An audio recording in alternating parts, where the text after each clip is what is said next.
महानगर पालिका चुनाव का ऐलान होते ही हर एक पार्टी के नेता अपने कमर कस चुके हैं। हर एक पार्टी जोर लगा रही है कि ज्यादा से ज्यादा सीट उनकी पार्टी जीतकर आए। इसी प्रकार मीरा भाईंदर शहर में परिवहन मंत्री प्रताप सरनाईक के नेतृत्व में आज पदाधिकारी निर्धारण मेलवा का आयोजन किया गया था, जहां पे हजारों की संख्या में कार्यकर्ता व पदाधिकारी उपस्थित थे। साथ साथ इस निर्धारण मेलवा में प्रमुख उपस्थित के तौर पे महाराष्ट्र के उप मुख्यमंत्री एकनाथ शिंदे यहाँ पे आए हुए थे और उन्होंने भाषण के दौरान ये कहा कि मुंबई में जिस तरह से भगवा लहराया है, थाने में जिस तरह से भगवा लहराया है, उसी तरह से मीरा भाईंदर शहर में भी भगवा लहराया जाएगा। लेकिन उन्होंने एक बात और कही कि महायुति के साथ में ही ये चुनाव लड़ा जाएगा।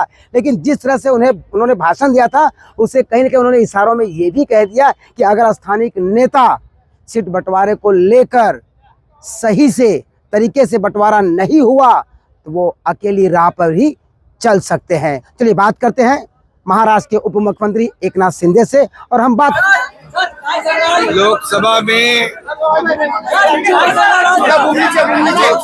महायुति से लड़े हैं, विधानसभा में महायुति से लड़े हैं और महापालिका चुनाव में भी महायुति लड़ेगी और महायुति जीतेगी। आपको ये कहना चाहता हूँ, मैंने आपको पहले भी बोला था कि मैं राज्य स्तरीय नेता हूँ।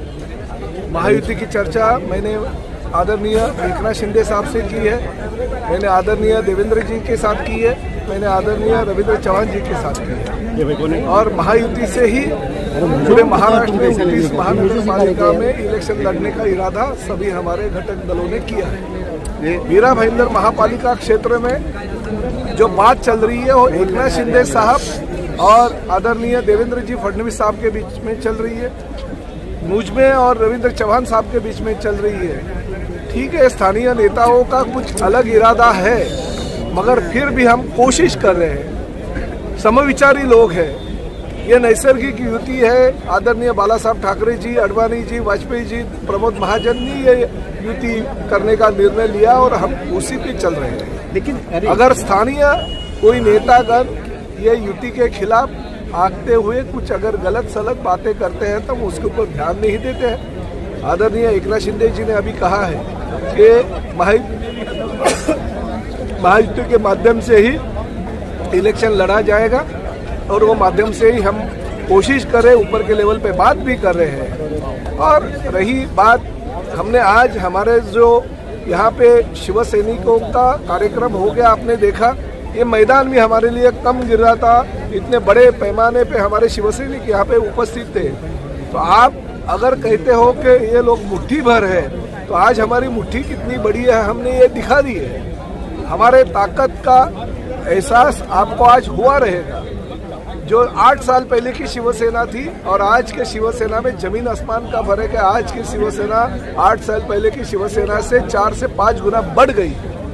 अगर आपके कार्यकर्ताओं के बलबूते में प्रताप सरनाईक अगर जीत के आता है तो हमारे कार्यकर्ताओं के बलबूते के ऊपर महायुति के दूसरे भी विधायक चुन के आते ही ये उन्होंने भूलना नहीं चाहिए। इसलिए हमारी जो मांग है, हमारी यही मांग रहेगी कि 50-50% जगह दोनों पार्टी के लोगों को मिलनी चाहिए ताकि महायुति भक्कम हो। हाँ, ये बात उतनी सही है कि आरपीआई आठवले गढ़, आरपीआई अम्बेडकर गढ़, उनको हमने कहा कि हमारे खाते में से आपको हम जगह दे देंगे, तो उनको हमारे खाते में से जगह हम जरूर देंगे। श्रमजीवी की संगठन की कुछ मांग है, उनके नेता आके हमसे मिले, हमने ये भी उतना ही बोला कि हमारा जो 50% जगह होगा उससे हम श्रमजीवी के लोगों को भी सीट दे देंगे। तो आरपीआई के लोगों को हम दे रहे हैं, श्रमजीवी के लोगों को हम दे रहे हैं, फिर भी 50% जो है आपके पास उठता है। तो अगर एक आध दूसरी जगह और भी अगर आपको जगह ज़्यादा अगर चाहिए तो वो भी हम देने को तैयार है, मगर महायुति के माध्यम से ही मीरा भाईंदर शहर में लड़ना चाहिए, ये मत में हम ठाम है।